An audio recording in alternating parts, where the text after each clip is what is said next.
Welcome to After GMS. It is that time already, 7:45. Thanks for starting your Wednesday morning with us here on Facebook Live as you get yourself ready for work, maybe get the kids situated for remote learning. We know it's a lot and we appreciate you making us part of your routine.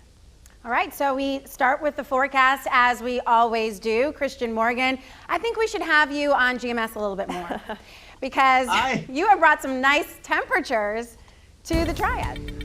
I'm sorry about the rain, but I like being here with you all, so hopefully you'll have me back again soon. Temperature-wise, well, it's a much different day of weather than yesterday, about 10 to 15 degrees warmer actually this morning at this time than we were yesterday at about the 8 o'clock hour, and our dew points are much higher too. So we're starting out in the 70s out the door this morning. Dew points are also in the 70s. So yes, it's muggy again. And what we're really keeping our eyes on is all this moisture down along the coast and moving inland into the coastal regions of North Carolina. All of that moisture is going to be pushing our way as we go throughout the day. Right now, not really any problems, a couple light showers and a few sprinkles across the area, most notably in North Randolph County, moving into Guilford County. That's about it on the radar. But as we go throughout the day, you want to keep the rain gear handy. It's not going to rain all the time everywhere, but we will have these on and off tropical downpours, if you will. So they could be heavy at times, and you may even get a thunderstorm to pop up in the afternoon. And this weather pattern is going to be stuck with us for several days to come. Kind of stuck in between two weather systems. The front off to our northwest, there's actually some dry air not far away, but the moisture is winning out. High pressure moving off the coast, pushing in our winds out of the east. That brings in all of that moisture off the ocean. Meanwhile, there's another area of low pressure that is inching closer to North Carolina. As it does, that's going to be an extra surge of moisture to fuel our rain chances for the next few days. And with the clouds and with the rain, I think we will struggle to get out of the 70s today. So while it will be a little cooler, it's going to be rainy and it's still going to be muggy. Sorry about that, Tracy. Tonight it stays muggy, temperatures in the upper 60s and lower 70s. And let's switch gears real quick and talk about the tropics, because we are one day away from the statistical peak of hurricane season. That is tomorrow, and there are four systems that the National Hurricane Center is watching. First off, this one just off the island of Bermuda has a little lesser chance of becoming a tropical depression as it goes throughout the course of the week. But this will be inching closer to the Carolina coast. Basically, it's just going to increase our rain chances. That's going to be that surge of moisture that I talked about. Meanwhile, we also have Paulette and we have Renee. Both of those continue on their trek to the west-northwest and will most likely stay out to sea. I don't expect those to be a concern for us here in North Carolina. Worth noting that Renee actually downgraded to a tropical depression this morning, but it's likely to strengthen back up to a tropical storm and become a hurricane by the time that we end the week. Again, neither of those are concerned to North Carolina right now. If that changes, we will let you know. Unfortunately, we are stuck in this soggy and humid weather pattern over the next several days, really through the rest of the work week and heading into the weekend. So there's not going to be a whole lot of variation there. Slowly but surely, though, we do start to dry out by the time we start next week. It's quite a shock after that really nice weather we had over Labor Day weekend. I guess it's our way of paying for it. Oh yeah, absolutely. And don't worry, you don't have to apologize to me, Christian, about the humidity. I'm a North Carolina girl. I know what the deal is. But it is nice to see the 70s return so early in September. Yes, and there will be more opportunity to get some of that cooler air and less humid air as we go throughout September. it's a big month of change weather-wise. It doesn't always happen like the calendar says it's supposed to happen, as we well know. But it will be, we'll have more opportunities for that cooler weather. Worth noting that our average temperature drops about 10 degrees over the course of the month. So. Oh, wow. All right. Good to know. Well, guys, can you believe it? It's almost been a month since the start of school started in the Triad. So this morning, a quick check-in to see how you're doing and you're feeling about all the changes that have happened, well, really, in the last 6 months, but over the last month. And they're more expected to come. So Stacy, get us up to date with the latest on school decisions. Yeah, Tracy, a lot of people already weighing in on our Facebook stream. Let's go ahead and keep you updated on what's happening. A lot of changes happening. Just yesterday, Guilford County Schools started their live remote learning lessons, and some people say it's going well so far. As virtual learning continues, the Guilford County School Board is trying to figure out what the next half of the semester looks like and working on a plan to get the kids back in the classroom. Like last night, the board met virtually, and Superintendent Dr. Sharon Contreras gave her recommendation of a phased approach. If it moves forward, some elementary students could be back in class and doing face-to-face learning by October 20th. Now, the board will vote on the option for re-entry at their meeting on September 24th. So we want to hear from you. Would you like to see more students back in the classroom, or are you liking the remote learning style? So weigh in right now. Let us know on Facebook how it's going and what you think is best. I will be interested to see what happens. Yeah, so you mentioned that people are already commenting, Stacy. Is it pretty much one-sided? You know, people kind of feeling both ways, or what are people saying? It's kind of split right now. Let's see, I'll go ahead and read some for you. Jessica says, as a mom of 3 small kids, yes, there are so many apps and links. It's too much for these kids. But Alicia said, well, last I checked, we are still in the middle of a pandemic, so we should stay remote. But Tamrika says that she agrees with Jessica that it is a lot right now. Let's see. Kevin says the kids need to be back in school in some form. The amount of depression I have seen is horrible, while Keita says I would rather be remote. Yes, it's a lot of work. However, I'd rather keep my family safe, especially my child. Yeah, I have teachers who are friends. I have parents who are friends. I have teachers who are parents who are friends, and they all have different, ideas about what we should be doing right now. Some would love to go back to the classroom. Some absolutely, can't even think about that possibility. But, others just want to have the option whether to enroll their kid in a in-person class or enroll them online. And so because there isn't really that option for Guilford County students anyway, a lot of parents are kind of upset about, just not having the right to choose for themselves. So, I don't know how parents even navigate this situation. It's a doozy. So, Meg, I'll send it over to you. Yeah, no, I'm with you. It's hard. It's hard. Right. I mean, I certainly don't envy people at the school district who are having to make these decisions and facing the unhappiness on both sides. I mean, there's no right answer for this. And my son is too young to be school age. I feel for those school age parents. I can't imagine having to try to figure this out, accommodate your students in the best way possible while also having a job or carrying on the responsibilities of maintaining the household. I mean, it's a lot, and I know moms and dads are doing this too. Teachers have their own kids who are probably dealing with some level of remote learning. It's a challenge, and I think, just knowing that everybody else is kind of in a similar situation hopefully provides some comfort. And at this point, I've thankfully just seen a lot of parents say, okay, let's just do it the best we can. Let's move forward and see what happens. There's no choice but to go forward. Yeah, and Christian, you are from Asheboro, is that right? Right. And in Randolph County, there is a decision for parents, is that correct? Like some kids are going in person, some are staying online? Yeah, there are. It's kind of a mixed bag, if you will. But, like Megan said, there really is no right answer that's going to make everybody happy across the board on this. Some folks are a 100% go to the classroom all the time. And then, some folks are on the complete opposite side of that. So, I just think it was a lose-lose situation no matter what you do. I just think you have to take the precautions and be as safe as you can. and just work the hardest, work the best that you can, whether that's in class or whether that's online. I know a lot of parents kind of struggle with learning the online thing and helping out with that.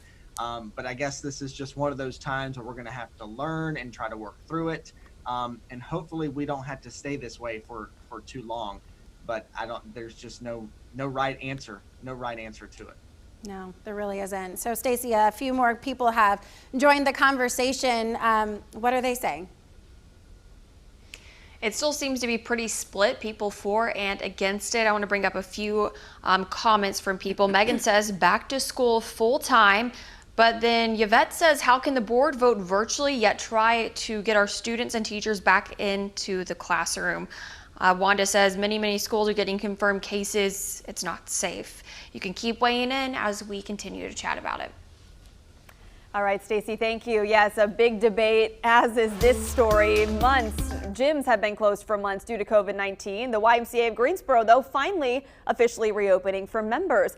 WFMY News 2's Candace Redd has the details on what members can expect with safety guidance during the reopening phase. I'm at the Spears YMCA on Horsepen Creek Road in Greensboro. The Y is officially welcoming back members to the indoor wellness centers amid the coronavirus pandemic. But before entering the building, the Y is screening all members and staff for COVID-19 exposure and symptoms. That includes conducting wellness and temperature checks. Before participating in any activities, members must sign a waiver acknowledging potential risk to sickness or disease. Members are also required to wear a face mask except during strenuous exercise. Under the CDC's recommendations, the Y is implementing social distancing and cleaning protocols. Well, Rhonda Anderson is the president and CEO of YMCA of Greensboro. She says members, as always, are encouraged to clean and disinfect machines before and after use. As members come in, they will receive an individualized spray bottle so that they can carry that around with them as they're working out to wipe down machinery after they're done.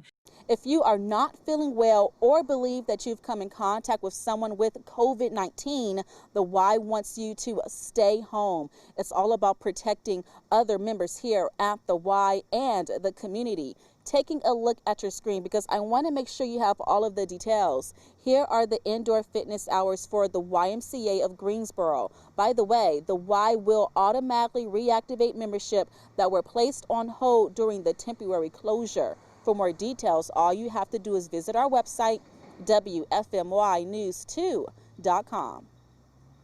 All right, we'll get to your other top stories this morning. We'll start with Graham. Alamance County officials say a Confederate monument outside of the courthouse there will stay there. It's been the center of protests and conversations for months. The Alamance County Board of Commissioners announced yesterday they do not have the power to move the Confederate monument in Graham. A study shows the statue is owned by the county, but the county says it does not have the authority to take it down or relocate it because of state law.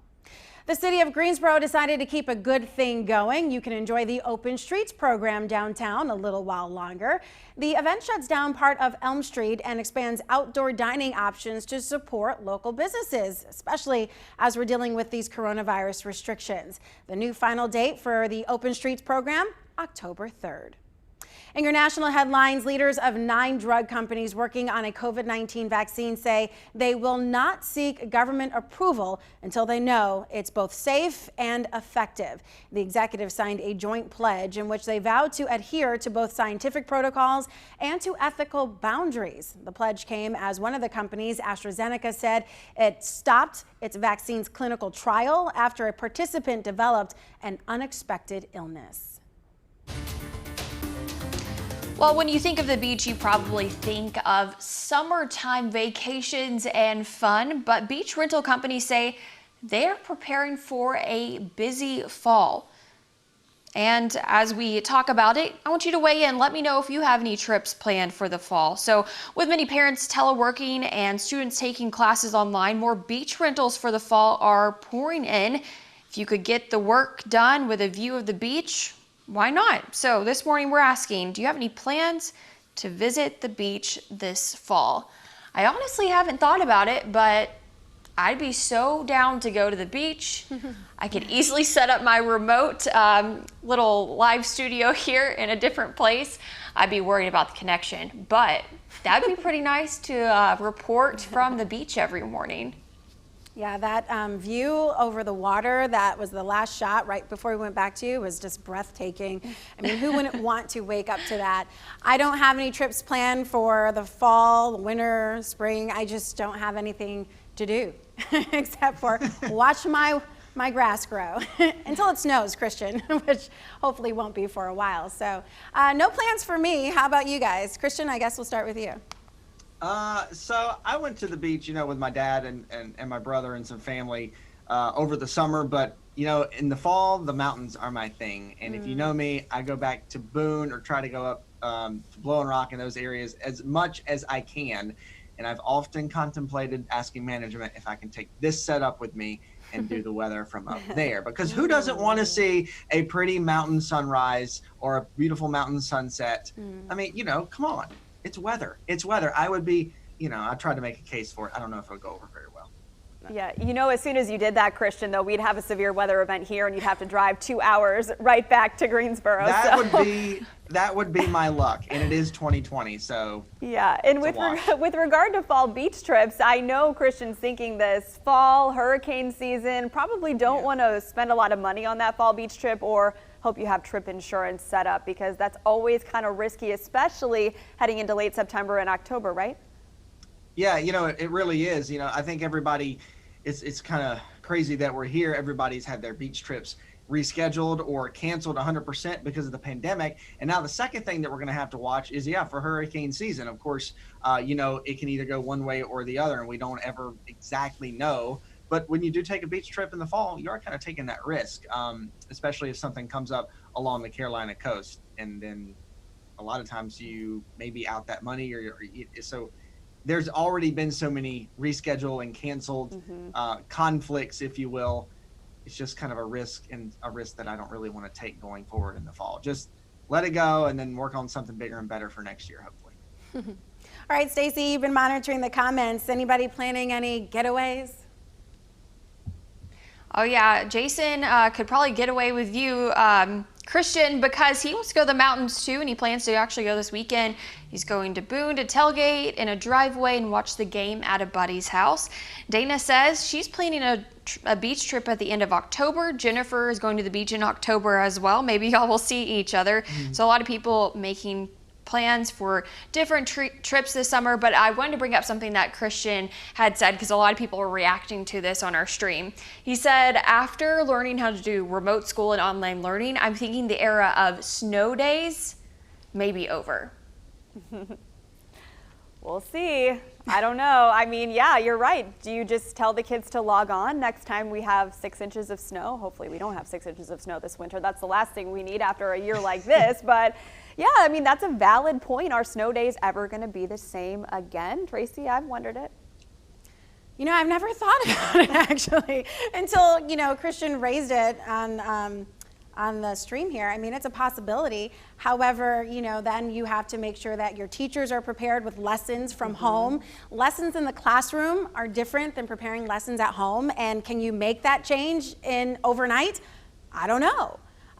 But possibly if you know that there's a winter event coming, for several days and you're already preparing to be closed, then yeah, I guess it's possible to, switch gears. But I don't know. I think teachers deal with a lot and so do parents and so with kids. So we'll have to see. I loved my snow days growing up. I'll tell you that.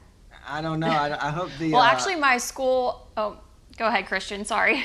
Sorry. So I feel like, pretty soon, we've all heard the old, I used to walk uphill both ways in the snow to school. And I feel like that we're going to become that new thing. And it's going to say, well, when I was in school, when it snowed, we actually had the day off. And that might not be a thing going forward. It's sad to me. I feel like every kid everywhere all the time should experience what a snow day off from school is like. This is my 2 cents. Okay.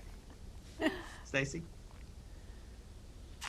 So I was just going to say, actually, my high school, they don't have snow days anymore. I mean, they do, but, they have to stay home, but they actually have work. So teachers at the beginning of the school year already have to plan out these, snow day packets, or essentially that's what they are, but online. So the kids actually have lessons to do and homework to do on snow days. So I definitely think it could be a possibility here. I don't know. I mean, aren't you I wouldn't wondering like it. what it will mean for us on snow days? Like, hey, I can't get to work. You know, I guess I'll just log on from home, you know. We'll never have to Perfect. drive in the snow again. I think, well, I probably will because I never get out of the studio.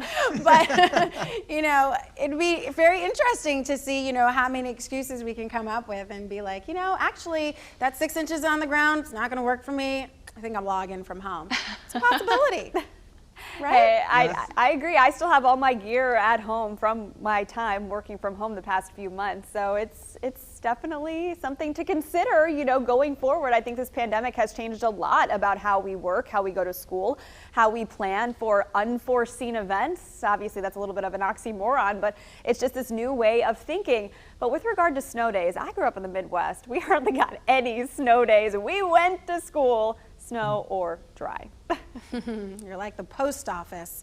Yeah, Rain, sleet, or snow. People are right now. We've learned how to do this remote work, and now people are also learning new excuses that they can use later on down the road. I feel like too. So that will be maybe a policing effort on employers, and I don't know. That may be a thing. But people are I think through this, they're enjoying this. It's also keeping them safe, but they're also learning and taking notes of ways that they can use an excuse to work from home in the future. So Yeah. I don't know.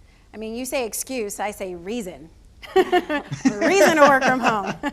All right, so Christina Green said, could snow days be a day for kids to catch up on assignments? That could be. I mean, it would count as a school day, but then you wouldn't have to have teacher instructions and have them have to pivot from, you know, what they were doing in the classroom to being online. So that could be a solution. Christina, run for superintendent. Nadine says, snow days were so special to me, sledding and snow angels. I agree.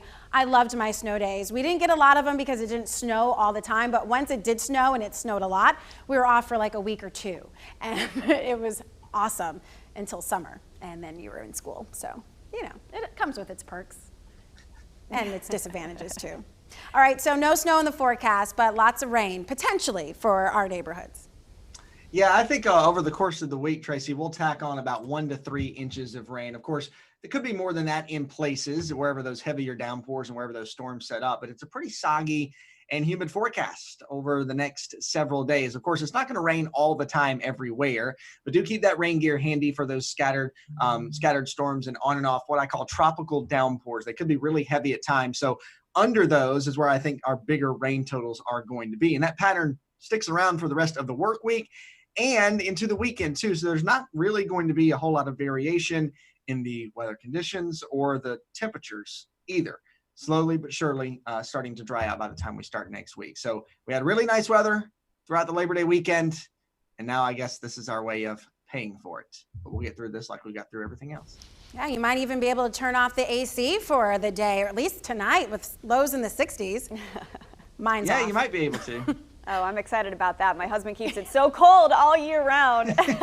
No, time to turn off the AC. Absolutely. I'm turning on the heat when it gets to about 62. That is my truth. All right. Thanks so much for joining us on After GMS. We'll have more great conversations with you tomorrow. And the ones that we had today were awesome. Thank you so much for joining us and weighing in. And we will see you tomorrow. Take care, everybody, and be safe.